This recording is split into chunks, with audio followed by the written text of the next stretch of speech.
સંપૂર્ણ ભાગવત જેના 12 સ્કંદ 335 અધ્યાય અને 18,000 શ્લોક, આ આખું જે ભાગવત છે એ ભાગવતજીનું હૃદય એટલે ખબર છે તમને? 12 સ્કંદમાં ભાગવતજીનું હૃદય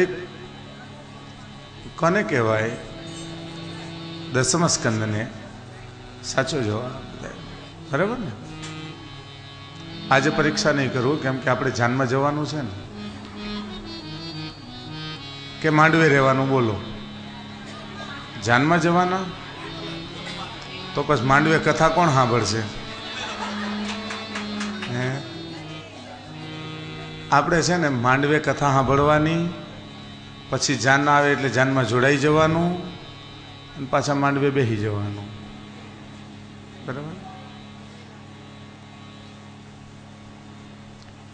આખો 10મ સ્કંદ જેનું હૃદય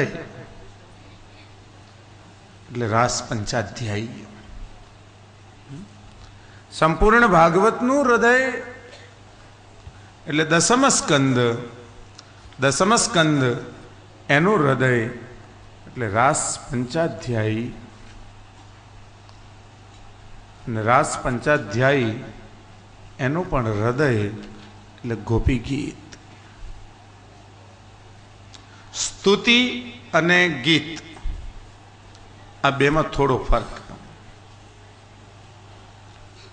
જ્યારે વિરહાતુર દશાની અંદર આર્ત નાર્દથી ગાવામાં આવે એને ગીત કહેવાય, અને સન્મુખ જ્યારે જે તે વ્યક્તિને આપણે વાતો કરવી છે એ વ્યક્તિ સન્મુખ હોય અને એના જે વખાણ કરવામાં આવે એને સ્તુતિ કહેવાય.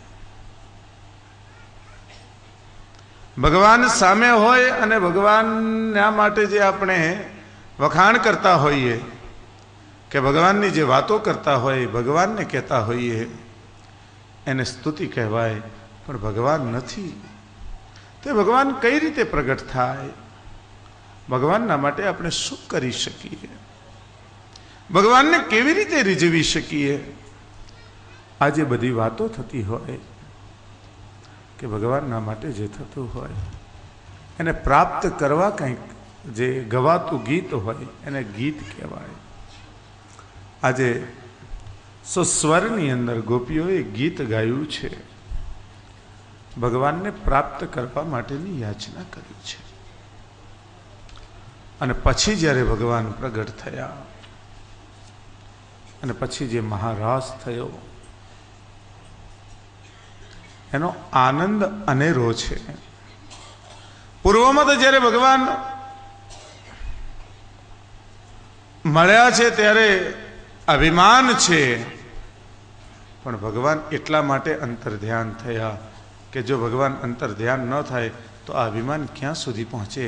પણ એક વખત ભગવાનને છોડ્યા છે એવી ખબર પડી તો જિંદગીમાં કોઈ અભિમાન ન કરે.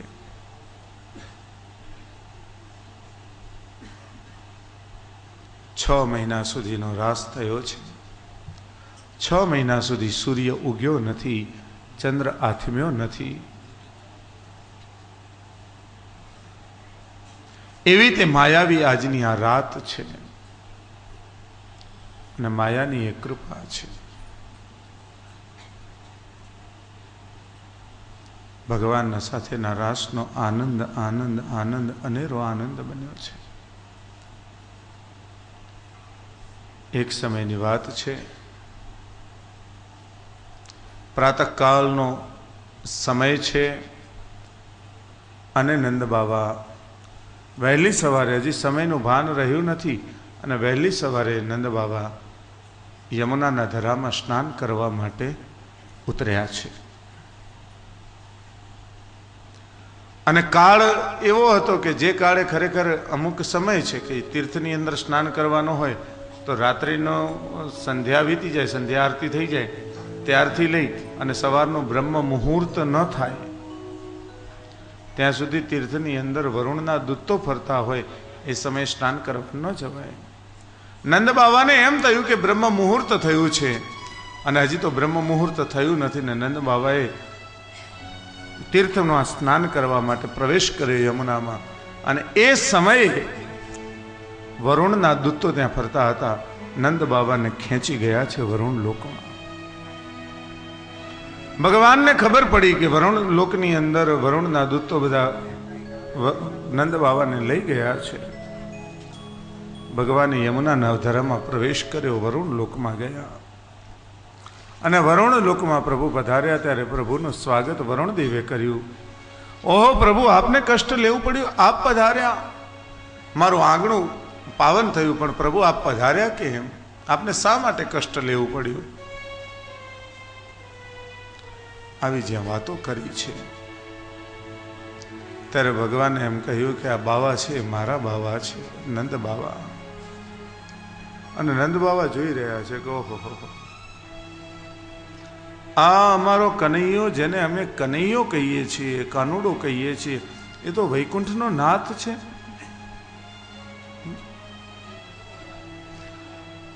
વરુણના પાસમાંથી નંદ બાવાને છોડાવીને લાવ્યા અને ચાલતા ચાલતા રસ્તામાં કનૈયા એમ કહ્યું કે બાવા, તમને ખબર પડી ગઈ છે કે હું વૈકુંઠનો નાથ છું, પણ આ વાત તમારે કોઈને કહેવાની નહીં. હવે આપણો દીકરો કદાચ એકાદ એરિયાનો એમએલએ હોય તો આખા ગામને કહેતા ફરીએ કે નહીં? હે, વિસ્તારની અંદર કદાચ અધ્યક્ષ પદ મળ્યું હોય તો ઓહો, અમારો દીકરો ભાજપમાં અધ્યક્ષ છે, અમારો દીકરો કોંગ્રેસમાં અધ્યક્ષ છે, અમારો દીકરો શિવસેનામાં અધ્યક્ષ છે, જે તે પાર્ટી. પણ આપણે આખા ગામને કહીએ. એમાંય રાજ્યનો મંત્રી હોય તો ફૂલ્યા ફૂલાઈએ. હે, અને દેશનો પ્રધાનમંત્રી આપણો દીકરો હોય તો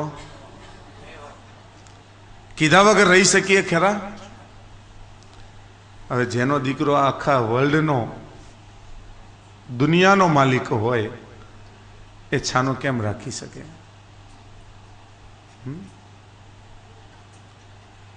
આવ્યા છે નંદ બાબાએ વચન આપ્યું છે કે હું કોઈને આ વાત કરીશ નહીં. રાત્રે બધાએ સૂતા છે, નંદ બાબાને ઊંઘ નથી આવતી, પેટ ભારે ભારે લાગે છે. ઓલી વાત પડી છે ને, નંદ બાબા વિચાર કરે કે આપણે કોઈને નથી કહેવાનો, પણ યશોદા થોડા પારકા છે. રાતના 2 વાગ્યા નથી જાગે, અહીં યશોદે, એટલે યશોદા કે હુવા દો ને, તો કે એક વાત કહેવી છે, કોઈને કયો નહીં ને તો હું તમને કહું. તો બોલો ને. આમ અડધી ઊંઘમાં છો. આપણો કનૈયો છે ને, એ ખાલી આપણો કનૈયો નથી, એ વૈકુંઠનો નાથ છે. ઓલી કે હે? નંદ બાબા હોઈ ગયા, યશોદાજી જાગે છે. એમણે કોઈને કહેવાનું નથી. યશોદા વિચાર કરે કે શું કરું, રોહિણી ક્યાં પારકા છે? યશોદા હોઈ ગયા, રોહિણી જાગ્યા. રોહિણી કે સુનંદા ક્યાં પારકા છે? સુનંદા કે ઉપનંદ કાકા ક્યાં પારકા છે? ઉપનંદ કાકા કે સુનંદ કાકા ક્યાં પારકા છે? અને કરતા કરતા કરતા કરતા આખી વાત વ્રજની અંદર ચારે બાજુ ફેલાવા લાગી. અને ભગવાન જ્યારે વનની અંદર ગૌચારણ માટે પધાર્યા હતા ત્યારે કેટલાક ગોવાળીઓ બાળ સખાઓએ કહી દીધું, અરે હે કનૈયા, અરે ઓ કનવા, તું વૈકુંઠનો નાથ છે ને આજ સુધી અમને તે કીધું નથી. ભગવાને આખી ઉલટી ગંગા પાછી ચાલુ કરી. તને કોણે કીધું? ઓલાએ. ઓલાને કોણે કીધું? ઓલાએ.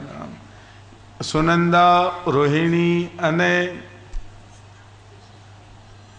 યશોદાની સાથે વાત આવીને પછી નંદ બાવાને કે બાવા ના પાડી હતી ને, તો બાવા આમ કે હું પણ કનૈયા રહેવાય એવું હતું નહીં. હે, ત્યારે બધાએ ભેગા થયા અને એમ કહે કે કનૈયા એ બધી વાતો જવા દે, પણ તું વૈકુંઠનો નાથ છે, અમને ખબર પડી છે, તો હવે તું અમને એકવાર વૈકુંઠ બતાવ. શું કહે છે? એકવાર અમને વૈકુંઠના દર્શન કરાવતું. ત્યારે કનૈયો કે જવું છે પણ મજા નહીં આવ્યો તમે પછી. તો કે પણ અમારે ગમે તે રીતે કર, અમને વૈકુંઠના દર્શન કરવા છે. ભગવાન કે આંખો બંધ કરો. અને જે આંખો બંધ કરી ત્યાં બધા સદેહે વૈકુંઠમાં પહોંચ્યા. બધા એના માટે સુંદર મજાના સોનાના સિંહાસનો હતા, સુંદર મજાના વસ્ત્રો હતા, સુંદર મજાના ખાનપાનની વ્યવસ્થાઓ હતી. બધાએ બેઠા છે, બધાએ છે, કનૈયો નથી ત્યાં. અને જ્યારે રાજસભા ભરાયેલી હતી અને રાજસભામાં બે બાજુથી બેઠેલા હતા, આગળ સામે મોટું સિંહાસન હતું અને એ ગાદી ઉપર ભગવાન કૃષ્ણને બિરાજવાની જગ્યા. અને એ વખતે કોઈએ દ્વારપાલે ત્યાં આગળ છડી પુકારી કે રાજાધિરાજ મહારાજ ગોકુલાધિપતિ વૈકુંઠાધિપતિ ગૌ બ્રાહ્મણ પ્રતિપાલન ભગવાન નારાયણ સ્વરૂપ કૃષ્ણ ચંદ્ર પધાર રહે હૈ.